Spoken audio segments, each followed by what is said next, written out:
Hello student, good afternoon to all. आप सभी का बहुत बहुत स्वागत है आपके प्यारे चैनल बिहार अड्डा 24/7 पे। कैसे हैं आप सभी लोग? जल्दी से आप सभी लोग आ जाइए एक बार सेशन में। स्टार्ट करेंगे आज के सेशन को जी।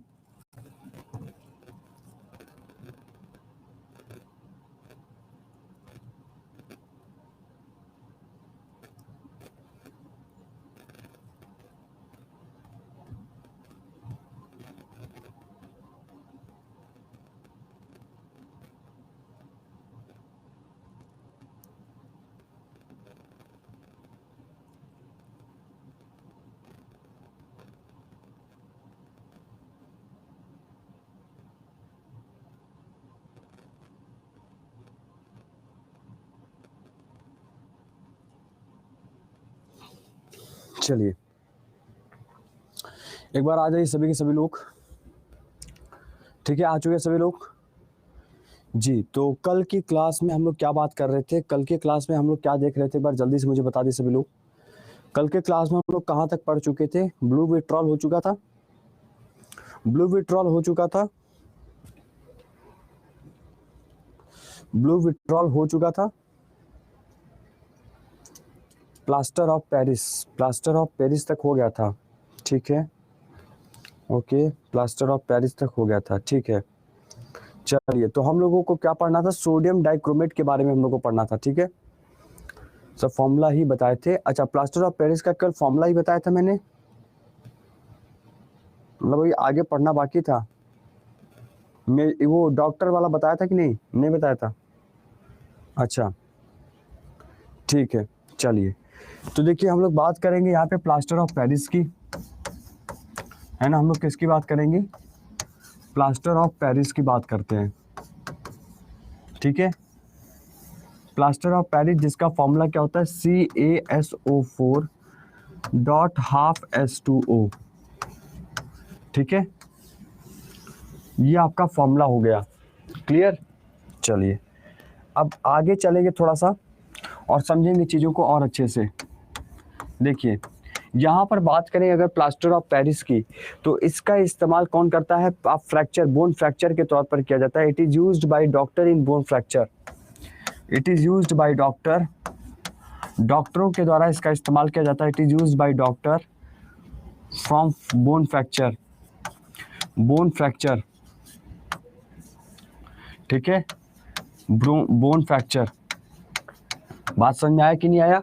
मतलब it is used by doctor in bone fracture. ठीक है, बोन फ्रैक्चर के लिए। ठीक,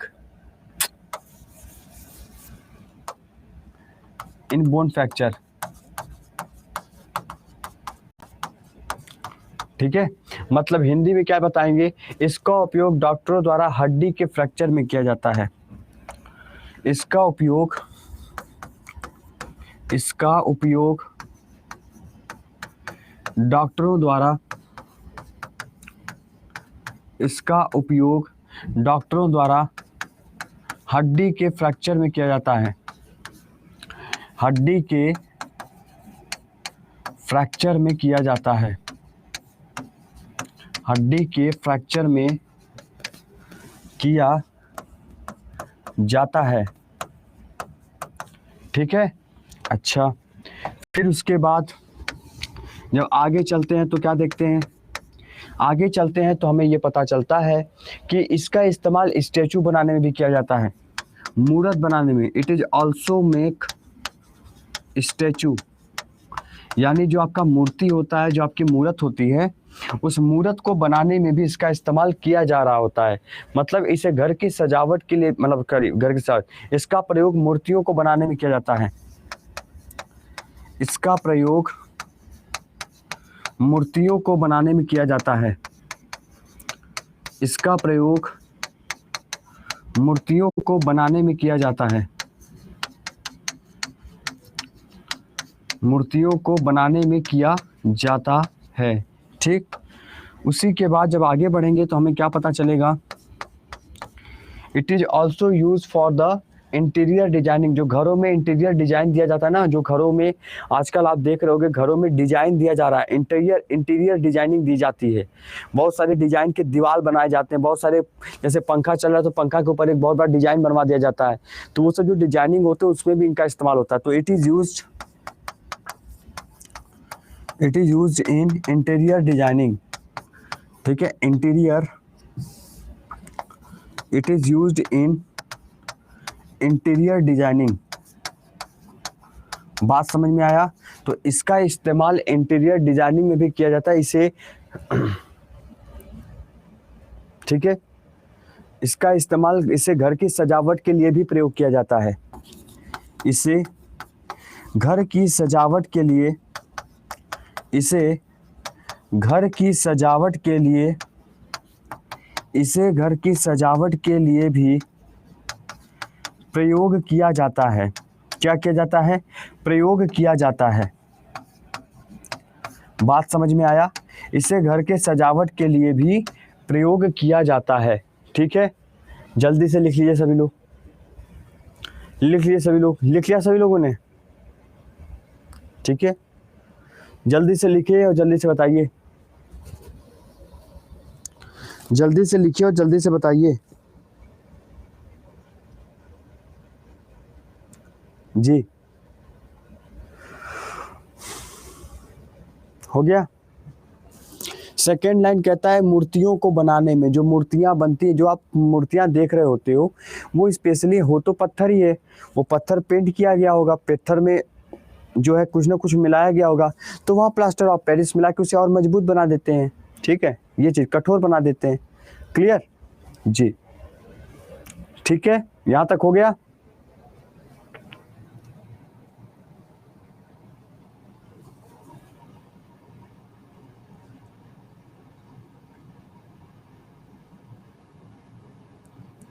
यहाँ तक हो गया?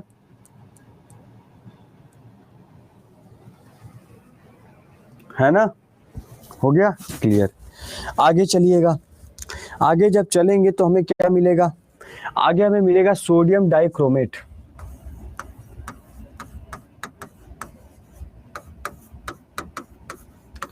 सोडियम डाइक्रोमेट क्या मिलेगा? सोडियम डाइक्रोमेट मिलेगा, ठीक है। और सोडियम डाइक्रोमेट की जब बात करेंगे तो आप क्या बताएंगे? Na2Cr2O7, क्या लिखेंगे? Na2Cr2O7, Na2Cr2O7 यहाँ पर सोडियम डाइक्रोमेट होता है। पीओपी जो है प्लास्टर ऑफ पेरिस, इसी का शॉर्ट फॉर्म होता है, पीओपी बोलते हैं इसको, ठीक।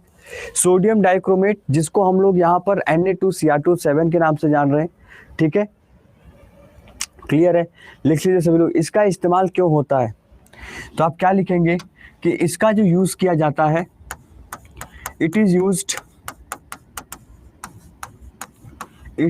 क्यों इसका यूज किया जा रहा है, क्यों इसका इस्तेमाल? To determine the presence of alcohol in blood by traffic police, ठीक है। जो लोग अल्कोहल शराब पीकर नशे में गाड़ी चलाते हैं, पुलिस वहां पर पता करती है कि क्या ये नशे में है नहीं है, उसके लिए यहाँ पर सोडियम डाइक्रोमेट जो मशीन वो यूज करते हैं उसमें सोडियम डाइक्रोमेट होता है। It is use to determine the presence of, it is use to determine the presence of, लिखिएगा, determine the presence of, it is used to determine the presence of alcohol in blood, of alcohol in blood by traffic police, by traffic police, by traffic police, ठीक है। तो हिंदी में क्या लिखेंगे इस चीज को? हिंदी में लिखा जाएगा, ठीक है, हिंदी में लिखा जाएगा, क्या लिखा जाएगा कि यातायात पुलिस द्वारा, यातायात पुलिस द्वारा, यातायात पुलिस द्वारा रक्त में, यातायात पुलिस द्वारा रक्त में जो आपका अल्कोहल होता है, उस अल्कोहल की उपस्थिति ज्ञात करने में, रक्त में जो अल्कोहल है उस अल्कोहल की उपस्थिति ज्ञात करने में, उपस्थिति ज्ञात करने में प्रयोग होता है, ज्ञात करने में प्रयोग होता है। ठीक, अच्छा, उसके बाद दूसरा क्या लिखेंगे? दूसरा लिखा जाएगा it is orange colour solution. ये कैसा होता है? तो it is orange colour solution. इस सोल्यूशन का रंग कैसा होता है? It is orange colour solution. कैसा होता है? Orange colour solution with sulphuric acid gives green colour in presence of alcohol. With sulphuric acid, with sulphuric acid, with sulphuric acid, मतलब हिंदी में बोल देता हूं कि इसका सल्फ्यूरिक एसिड अम्ल में बना नारंगी विलयन अल्कोहल के साथ हरा रंग देता है। जब ये आपका मिलाया जाएगा सल्फ्यूरिक एसिड के साथ, और सल्फ्यूरिक एसिड के साथ जब भी मिलाया जाएगा तो जब उसमें अल्कोहल मिला देंगे तो वो हरा रंग हो जाएगा। वैसे तो ऑरेंज हो जाएगा, पर वही अगर अल्कोहल मिला दिए तो वो वहाँ पे हरे रंग का हो जाता है। तो it is orange in colour solution with sulphuric acid. जब सल्फ्यूरिक एसिड के साथ था तो ऑरेंज कलर का था, बट वही जब हम इसमें क्या मिला देंगे? अल्कोहल मिला देंगे, फिर वो हरा कलर दे देगा, तो गिव्स ग्रीन कलर। ये ग्रीन कलर कब देगा? Gives green colour. Green colour कब देगा? Gives green colour in presence of alcohol. In presence of alcohol कब देगा? In presence of alcohol. बात समझ में आया? ठीक है, बहुत अच्छे। मतलब हिंदी में क्या लिखेंगे? हिंदी में लिखेंगे कि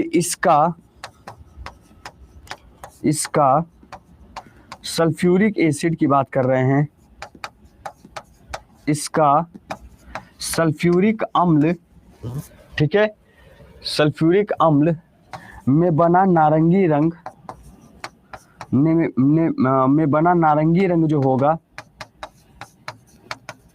ठीक है, इसका सल्फ्यूरिक, लिखिए जल्दी से, इसका सल्फ्यूरिक अम्ल में बना नारंगी जो विलयन होता है या नारंगी रंग का जो विलयन होता है वो अल्कोहल के साथ हरा रंग देता है। नारंगी रंग विलयन जो होगा अल्कोहल के साथ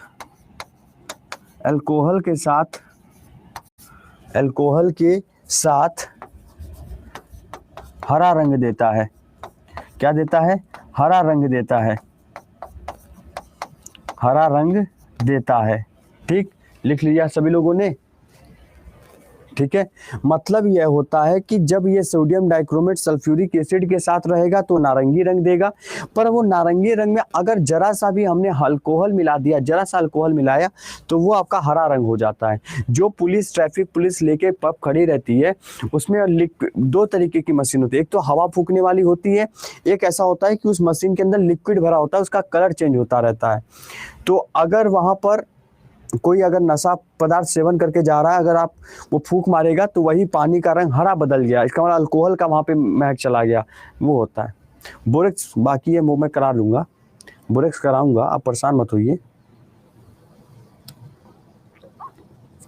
ठीक है, चलिए जल्दी से लिखिए इसको, फिर आपका बोरेक्स करा लेते हैं। ठीक है, बोरेक्स भी लिख लेते हैं, लिखिए जल्दी से।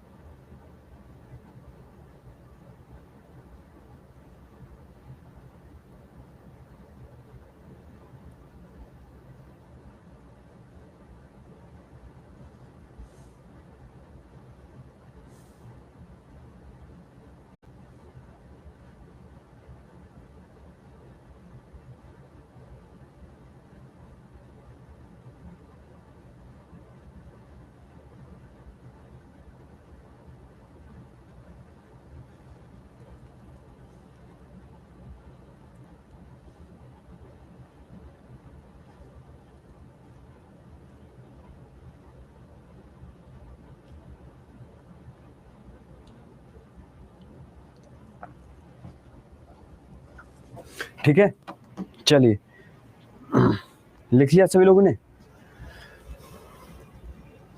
ठीक है,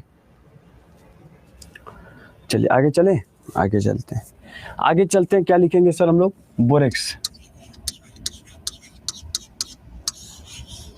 आगे क्या लिखेंगे? बोरेक्स। क्या लिखेंगे? बोरेक्स लिखेंगे। ठीक है, क्या लिखेंगे? बोरेक्स। बोरेक्स को एग्जामिनर बोरेक्स के नाम से नहीं पूछता है, कभी कदार उसको सुहागा के नाम से पूछ लेता है। पेपर में जो आपका एग्जामिनर होगा वो बोरेक्स के नाम से नहीं बल्कि कभी कदार वो सुहागा के नाम से पूछ लेता है। ठीक है, सुहागा, अगर कहीं पूछा जाए सुहागा की बात तो वहां पर इसका मतलब बोरेक्स की बात हो रही है, वो बोरेक्स को बोल रहा सुहागा। और इसका फार्मूला क्या होता है? तो Na2B4O7 लिखिए। इसका फार्मूला जो होता है वो क्या होता है? Na2B4O7, Na2B4O7 होता है। ठीक है, लिख लीजिए, जब इसे जल्दी लिखिए। ठीक है, चलिए लिखेंगे क्या? Sodium tetraborate. क्या लिखेंगे? Sodium tetraborate. सोडियम टेट्राबोरेट की अगर बात करें तो सोडियम टेट्राबोरेट को क्या कहा जाता है? बोरेक्स कहा जाता है। सोडियम टेट्राबोरेट को क्या कहा जाता है? बोरेक्स कहा जाता है। क्या कहा जाता है? बोरेक्स कहा जाता है। क्या कहा जाता है? बोरेक्स कहा जाता है। बात समझ में आया? ठीक है, कि sodium tetraborate is also called, यहां पर क्या लिखेंगे? Sodium tetraborate, sodium tetraborate is called borax, is called borax.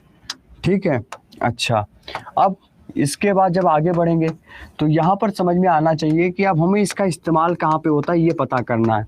इसका यूज़ कहाँ पर होता है वो हम लोग जानेंगे। ठीक है, इसका यूज़ कहाँ पे होता है वो हम लोग जानेंगे। तो ध्यान से देखिएगा, जब हम इसके यूज़ की बात करते हैं तो इसका यूज़ क्या होता है? जो कांच होती है, घरों में आप देखे होंगे, स्पेशली जो घरों में आप देखिएगा तो घरों में जो शीशे दरवाजे आजकल बन रहे हैं बड़े शीशे के बन रहे हैं, जो शीशे के कांच के बन रहे हैं, ग्लास के बन रहे हैं। तो घर दरवाजा जो आपका होता है, ठीक है, वो जो बनता है शीशे का, कांच का, वो उसमें ही आपका बोरेक्स का इस्तेमाल किया जाता है ताकि वो शीशा कठोर बनाया जा सके। ठीक है, ठीक है, बात समझ आया? आवाज नहीं आ रहा है? आवाज आ रहा है अभी? ठीक है, आवाज आ रहा है सभी को? अभी क्लियर है जी? तो क्या लिखेंगे? It is used, it is use यानी इसका जो इस्तेमाल हो रहा है, क्यों हो रहा है? To make the hard glass, यानी कांच का जो कठोरपन है उसको बनाने के लिए। याद रखें, it is used to make hard glass, it is used to make hard glass, कांच को कठोर बनाने के लिए। क्यों? क्योंकि which is use as a building material glass, क्योंकि इसका इस्तेमाल हम लोग कहाँ करते हैं? जो घरों में कांच का चीज बनता है उसमें इस्तेमाल किया जाता है। ठीक है, विच इज यूज्ड, क्यों कठोर बनाने में? क्योंकि which is used, which is used किस लिए यूज हो रहा है? As building material, as building material, as building material process. ठीक, बिल्डिंग मटेरियल ग्लास, क्या? As building material glass. लिखिए जल्दी से। ठीक है, इसका उपयोग, इसका उपयोग कठोर, क्या बताएंगे? इसका उपयोग कठोर कांच बनाने के लिए, कठोर कांच बनाने के लिए, इसका उपयोग कठोर कांच बनाने के लिए किया जाता है, कठोर कांच बनाने के लिए किया जाता है। ठीक है, जिसका उपयोग हम सभी भवन सामग्री में, जिसका उपयोग, भवन सामग्री का मतलब होता है जो घर वर जब बनवाते हैं तो वहां पर जो खिड़कियां दरवाजा शीशों का लगता है उसमें आपका होता है इस्तेमाल ये। तो जिसका उपयोग भवन सामग्री, ठीक है, भवन से संबंध यहाँ पर घर का है, तो भवन सामग्री, ठीक है, भवन सामग्री के रूप में किया जाता है, भवन सामग्री के रूप में किया जाता है। ठीक है, चलिए लिखिए जल्दी से।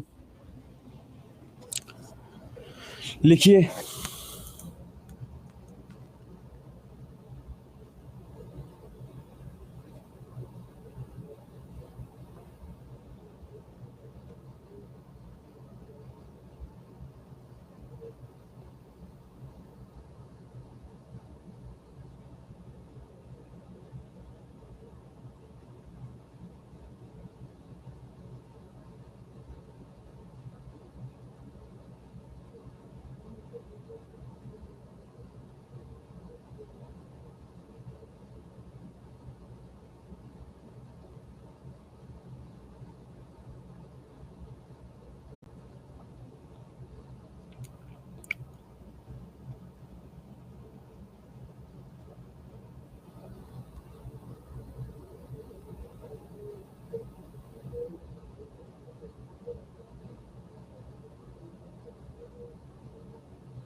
लिख लिया सभी लोगों ने?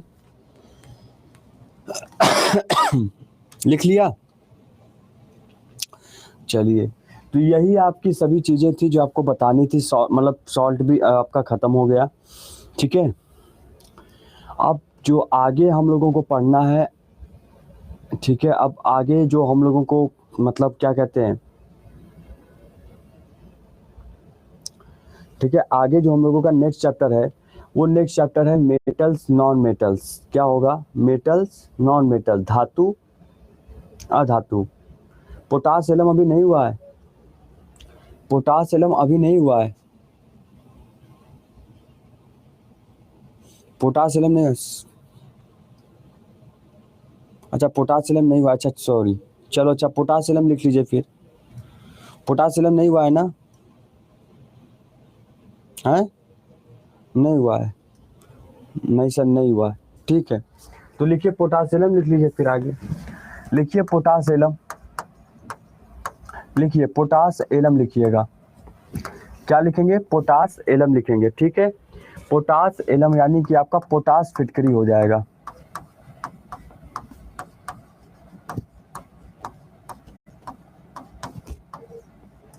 क्या हो जाएगा? पोटास फिटकरी हो जाएगा, ठीक है।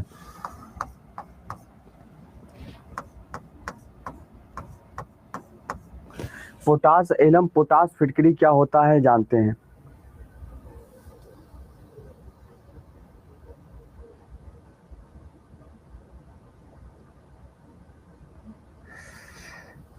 चलिए इधर आइए, ठीक है। लिखिए क्या लिखेंगे? फार्मूला सबसे पहले इसका फार्मूला लिखेंगे K2SO4 Al2SO4 का thrice dot 24H2O। K2SO4 Al2SO4 का थ्राइस डॉट 24H2O, ठीक है। ये इसका फॉर्मूला होता है, जो आपका केमिकल फॉर्मूला है, बड़ा इंपॉर्टेंट है, याद रखिएगा।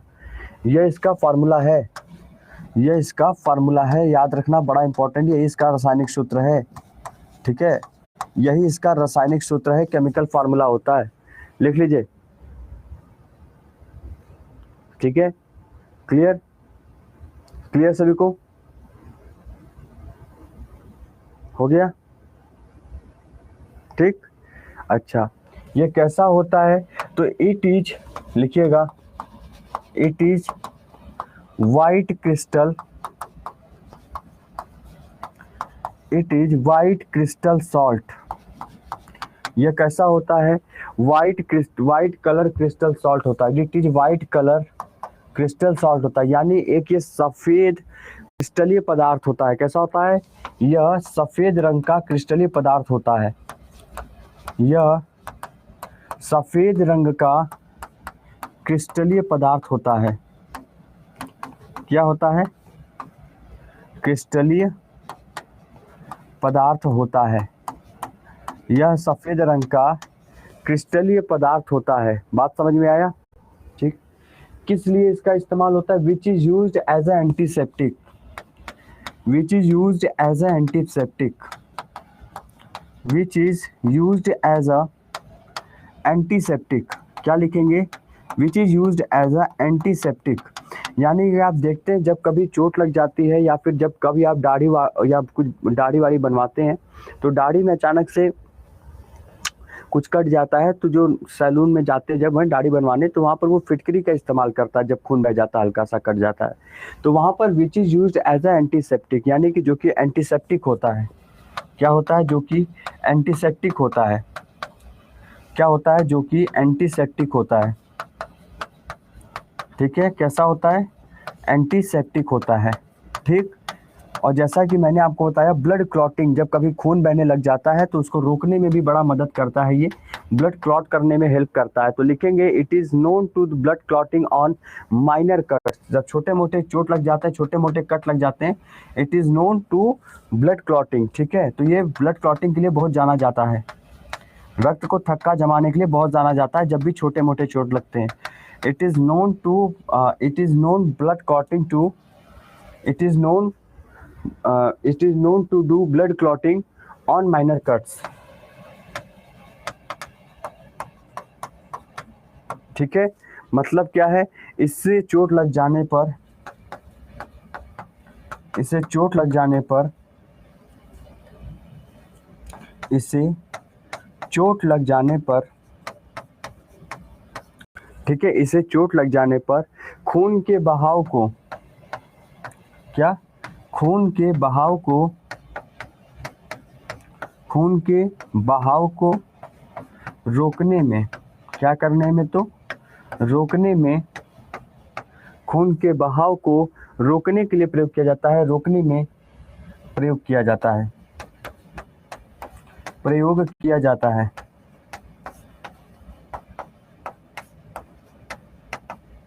ठीक है, चलिए सर, एलम क्या लिखे, फिटकरी लिखा है, ये फिटकरी लिखा है, ये फिटकरी लिखा है।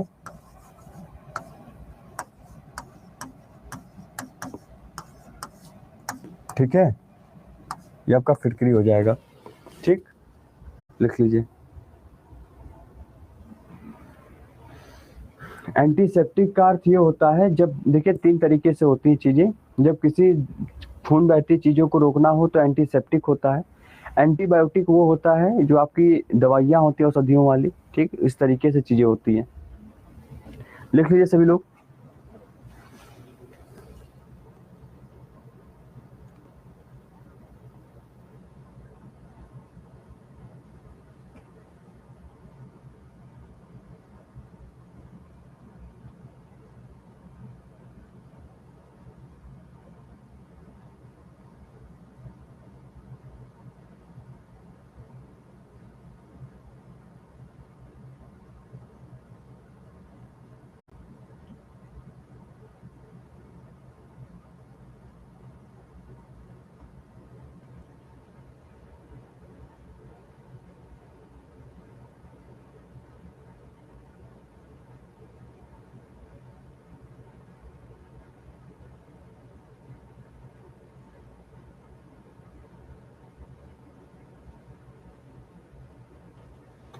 ठीक है,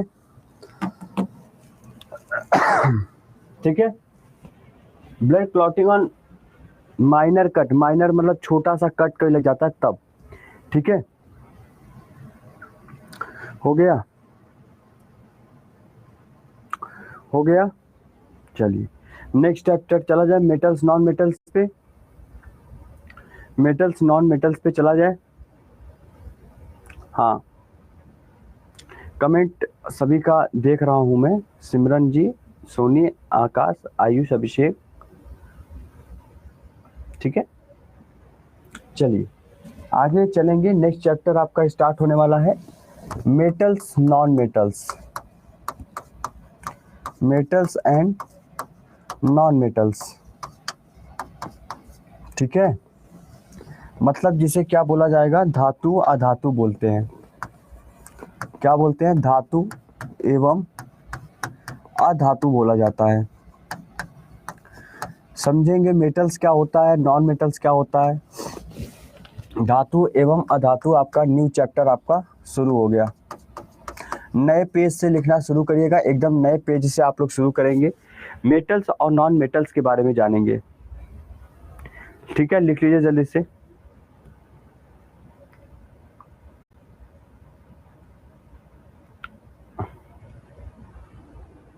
कोई बात नहीं सैड, कोई बात नहीं, कोई बात नहीं, बस आप लोग पढ़ाई करिए, रोया मत करिए, परेशान मत हुआ करिए। हमारी परेशानियां तो कोई क्या ही समझेगा। चलिए खैर कोई छोड़िए उसको।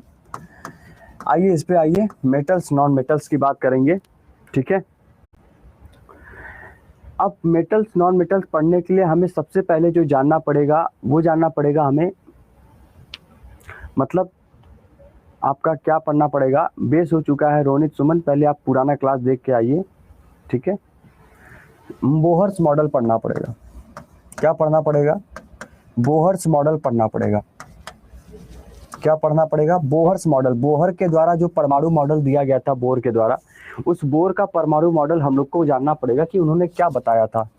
तो बोर का परमाणु मॉडल यहाँ पर लिखा जाएगा, बोर का परमाणु मॉडल।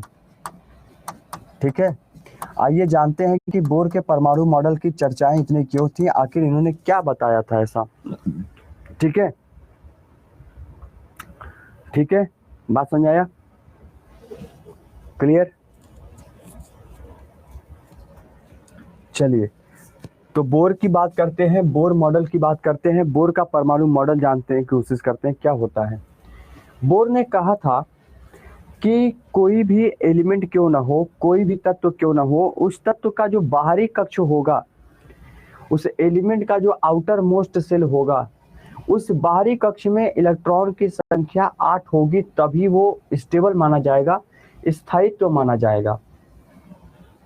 जैसे आपके पिता क्या कहते हैं, आपके घर वाले लोग आप लोग को क्या कहते हैं, आप सभी लोगों को, कि जिस दिन आप अपने पैर पे खड़े हो जाएंगे उस दिन मैं मान लूंगा कि आपके अंदर बहुत बड़ी काबिलियत है, या अब आप सेटल हो गए, यही बोलते हैं।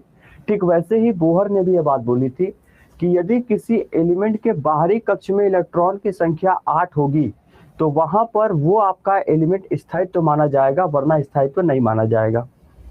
ठीक है, बात समझ में आया? ठीक, क्लियर?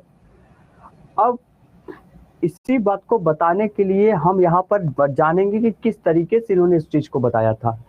ठीक है, तो चलिए यहाँ पर हम लोग क्या करेंगे, सबसे पहले हम लोग यहाँ पर एक एटम बनाते हैं, एक एटम की चीजों को बनाएंगे फिर समझेंगे।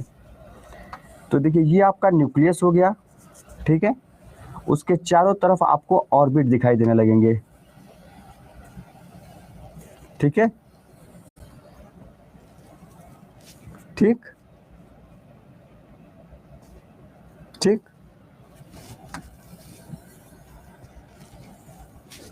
ठीक है।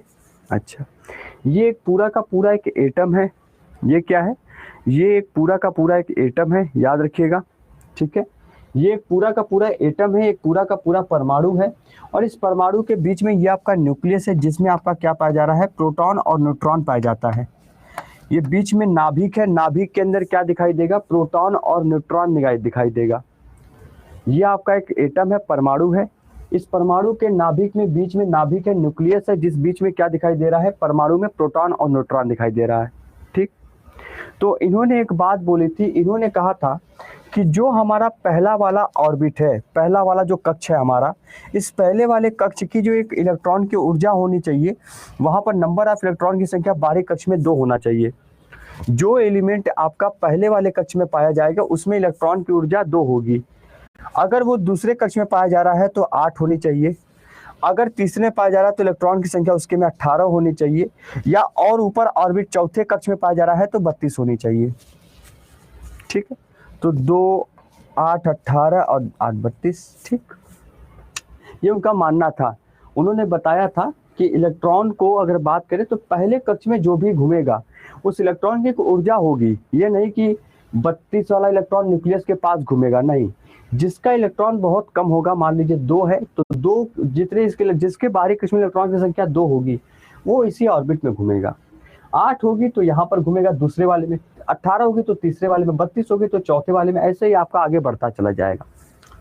अब ये चीज हमें कैसे पता चला कि आखिर में कि पहले ऑर्बिट में इलेक्ट्रॉन की संख्या 2 होगी? तो उन्होंने एक फार्मूला बताया, उन्होंने बताया 2n²। उन्होंने क्या किया, एक फार्मूला दिया। बोहर मॉडल साहब ने, बोर साहब ने हम लोगों को एक फार्मूला बताया, एक फार्मूला दिया। और जब उन्होंने ये फार्मूला दिया तो वहां पर हम लोग ने देखा कि जो आपका n है, n, इस n का मतलब होता है नंबर ऑफ ऑर्बिटल्स। क्या होता है? नंबर ऑफ ऑर्बिटल्स होता है। मतलब कि कक्षों की संख्याएं जितनी होंगी, कक्षाओं की जो संख्याएं होंगी, n क्या बताता है? कक्षाओं की संख्याओं को बताता है, कक्षाओं की संख्या को बताता है। ये फॉर्मूला उनके द्वारा दिया गया कि अगर हमें ऑर्बिटल पता चल गया तो हम वहां पे नंबर ऑफ इलेक्ट्रॉन उसके आउटर मोस्ट शेल का निकाल लेंगे। ये इनका मानना था जी। आप लोग भी बनाइए, ठीक है। अब ये चीज हमें समझना होगा, जानना होगा कि कैसे ये फॉर्मूला एक्टिव होगा। तो हमने कहा कि n इक्वल टू, मान लीजिए कि यहाँ पे ऑर्बिटल नंबर 1 है। हमने कहा n इक्वल टू 1 है, मतलब पहला ऑर्बिट है। n इक्वल टू 1 का मतलब पहला ऑर्बिट है, पहले कक्षी है। तो पहला अगर कक्ष है, पहला ऑर्बिट है, तो हमने 1 को n की जगह पुट किया। हमने 2 इंटू 1 का स्क्वायर किया। 1 का स्क्वायर में क्या मिलेगा हम लोगों को? तो 2 इंटू 1 मिलेगा, और फिर हम लोगों को क्या मिलेगा? 2 मिलेगा। तो यानी देखिए पहला कक्ष में क्या आया? 2 आया। वैसे ही सपोज कि यहाँ पर n इक्वल टू 2, यानी जब हम लोग दूसरे कक्ष की बात करेंगे, ये आपका दूसरा वाला कक्ष, ये वाला, ठीक है, ये वाला, ठीक, ये दूसरा कक्ष। तो यहाँ पर हम लोगों को क्या पता चलेगा? 2 इंटू एन की जगह 2 रखेंगे, 2 का स्क्वायर करेंगे, 2 इंटू 4 करेंगे, 2 का स्क्वायर 4 हो जाएगा, 4 दूनी आपका क्या आ गया? 2 और 8 आ गया, 2 हुआ 8 हुआ, आया, ठीक है, क्लियर। वैसे ही आपका क्या हो जाएगा, जब हम n इक्वल टू 3 करेंगे तो फिर हम लोगों को क्या पता चलेगा? अगर तीसरा ऑर्बिट है, तीसरा कक्ष है, तो उसमें इलेक्ट्रॉन की संख्या कैसे पता चलेगी? तो हमने क्या किया, यहाँ पर 2 के स्क्वायर के बजाय आप 3 का स्क्वायर करेंगे। n के जगह क्या रखेंगे? 3 रखेंगे। 3 का स्क्वायर, 3 का स्क्वायर करेंगे, क्या होगा? 3 तिहाई 9, तो 2 इंटू 9 इक्वल टू कितना हो जाएगा? 18। तो 18 8 2 2 8 18, देख रहे हैं। ऐसे ही करते करते आप आगे बढ़ते चले जाएंगे और नंबर निकलते चले जाएंगे। ये क्लियर हुआ सभी को? यही बात यहाँ पर इन्होंने बताई थी। इन्होंने ये बात बोली थी कि कम से कम नहीं तो अगर 8 इलेक्ट्रॉन वहां पर है तो वो एक स्टेबल में आ गया, उसके बाद 9 हो 10 हो कोई फर्क नहीं पड़ता, पर 8 कम से कम एक एलिमेंट के पास, एक तत्व में बाहरी कक्ष में इलेक्ट्रॉन की संख्या कम से कम 8 होनी चाहिए, तभी वो एक स्थिर है, तभी उसको स्थायित्व माना जाएगा। ठीक है, क्लियर। जल्दी बनाइए, चीजों को जल्दी से लिखिए।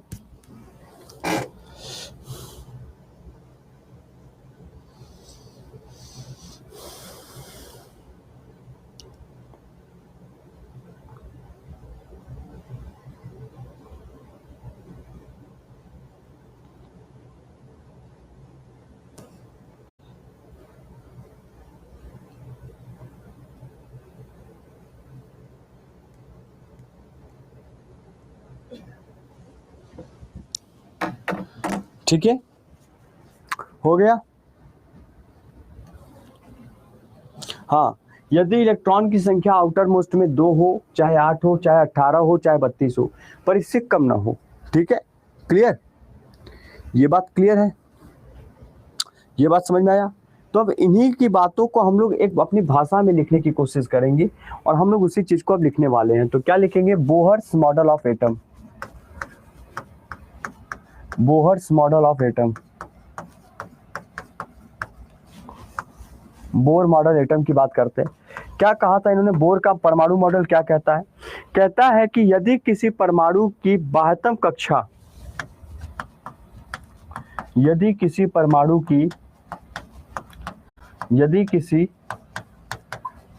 की बाह्यतम कक्षा जो है, क्या बताएंगे? यदि किसी परमाणु की बाह्यतम कक्षा में कितने इलेक्ट्रॉन हो? 8 इलेक्ट्रॉन पूरे हों। अगर 8 इलेक्ट्रॉन पूरे हैं, ठीक है, तो वह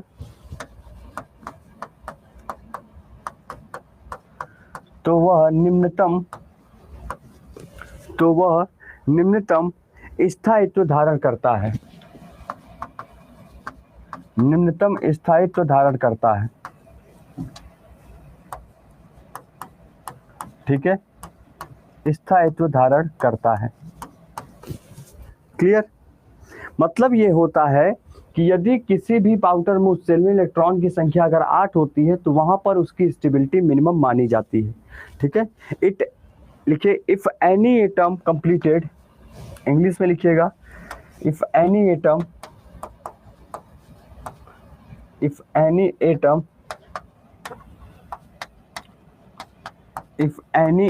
कंप्लीटेड, क्या लिखेंगे, if any atom completed its 8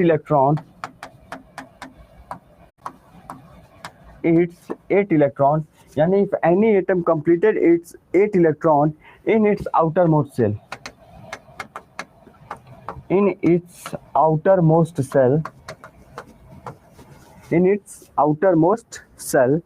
so it will get minimum stability,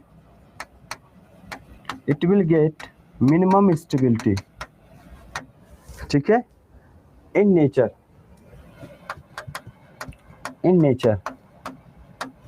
ठीक, जल्दी से लिखिए। नहीं, आप लोगों से कुछ नहीं हुआ है, आप लोग बिल्कुल मस्त रहिए, अच्छे से बस पढ़ाई करिए और परेशान मत होइए। हमारी चीज़ें थोड़ी सी अलग हैं, आप लोग भी परेशान हैं, ऐसा नहीं है।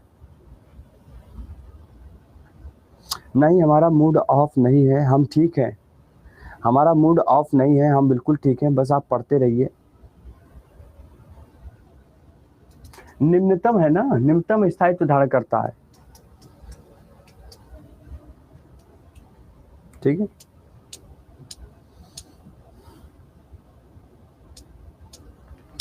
बस आप लोग पढ़ाई कीजिए, परेशान आप लोग भी होंगे। ठीक है,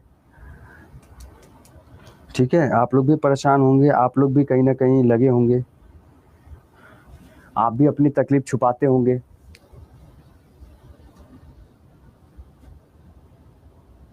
है ना।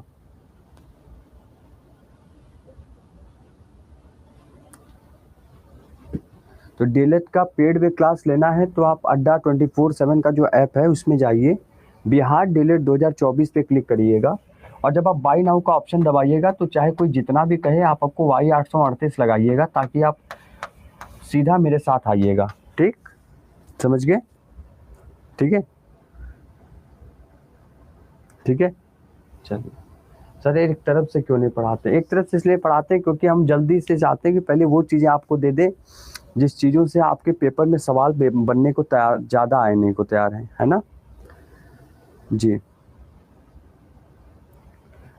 नहीं अभिषेक जी, ऐसे नहीं होता है। जो आप स्कूल में पढ़ाई किए वो अलग पढ़ाई है, जो आप गवर्नमेंट जॉब की तैयारी के लिए पढ़ाई कर रहे हैं ये पढ़ाई बिल्कुल अलग है दोस्त। ठीक है, ठीक है, स्कूल वाली पढ़ाई यहाँ नहीं चलती है। चलिए आगे चले, आगे चले, आगे चले, यहाँ रहने देते हैं आज के लिए। ठीक है, आज के लिए किसी का हैंडरेस देख लेते हैं, किसी का हैंडरेस देख लेते हैं, थोड़ा सा 2 मिनट बचा हुआ है। देखिए कौन कौन हैंडरेस किया, आप सब लोग हैंडरेस कर देंगे।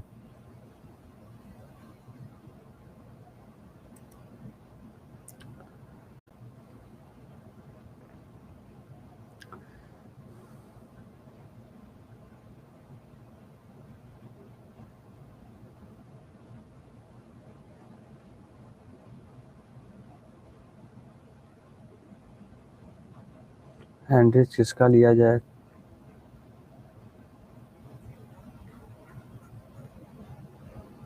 हैंडरेस लिया जाएगा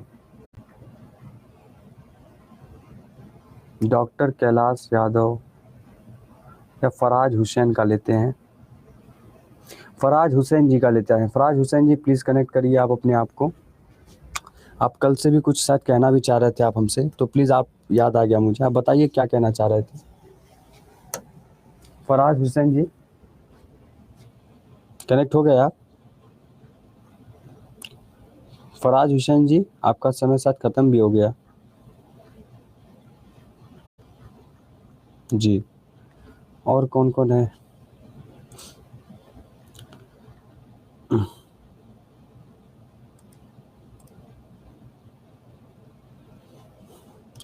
ऋषिकेश कुमार, आपका नाम नहीं आ रहा है दोस्त।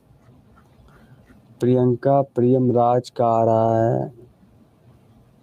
हाँ, नेटवर्क इन लोग का डाउन दिखा रहा है, पर दीपक का लेते हैं। दीपक का लेते हैं। दीपक कनेक्ट करो बेटा, दीपक कनेक्ट करिए। 2 मिनट बचा है, बस 2 मिनट में दीपक कनेक्ट कर सकते हैं आप, है ना? 2 मिनट ही है। हेलो हेलो, जी दीपक जी, आवाज़ आ रही है आपको? आवाज़ आ रही है बेटा? आपकी आवाज़ नहीं आ रही है, आपकी आवाज़ नहीं आ रही है।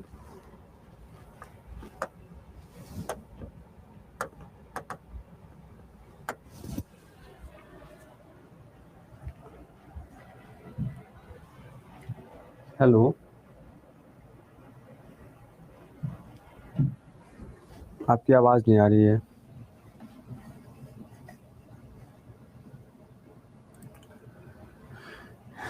चलिए, नेहा कुमारी जी, आपका क्या डाउट है भाई? आप भी परेशान लग रहे हैं। नेहा कुमारी जी का आया है, नहीं आया है?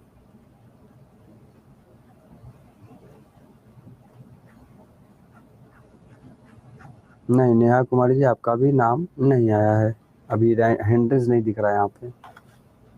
ठीक है जी, चलिए मैं आप लोगों को पहले पीडीएफ दे देता हूँ, है ना? पीडीएफ दे दूँ आप लोगों को, पहले पीडीएफ अपलोड कर दूँ आप लोगों के सामने, ताकि चीज़ें आपको मिल जाए तुरंत के तुरंत, है ना?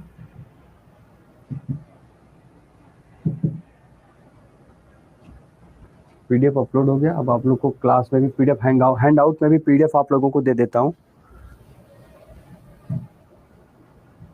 हैंड आउट में भी पीडीएफ आप लोगों को दे देता हूँ।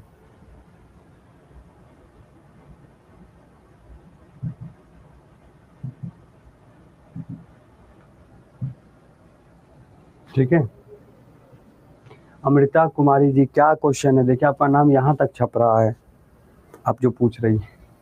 चलिए ठीक है, सभी लोग समझ गए? तो आज के लिए इतना ही रखते हैं। ठीक है, आज के लिए इतना ही रखते हैं। मेरी क्लास डीएलएड की होती है 11 बजे। जो लोग डीएलएड करना चाहते हैं वो Y838 का कूपन कोड लगा लीजिए और आराम से जाकर आप ज्वाइन कर लीजिए।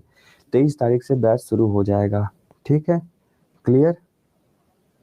जो लोग डीएलएड करना चाह रहे हैं, और बाकी जो लोग चाहते हैं कुछ बढ़िया करना, तो आप लोग शाम को बिहार अड्डा 24/7 यूट्यूब चैनल पे आपके क्लास होती है शाम को 6 से 7 साइंस की, जिसमें मॉक टेस्ट करवाते हैं। और आज वही क्वेश्चंस करेंगे जो क्वेश्चंस आपको पढ़ाया गया है चैप्टर का, उसी चैप्टर के क्वेश्चंस आज हम लोग करने वाले हैं। ठीक है, basic acid base salt, metals non metals, साथ में आपका प्लांट किंगडम और प्लांट हार्मोन, कुछ इसी तरीके के सवाल आज आपको मिलेंगे। ठीक है, चलिए, thank you so much to all, take care, bye bye, ध्यान रखिए, अच्छे से पढ़ाई करते रहिए, मिलते हैं।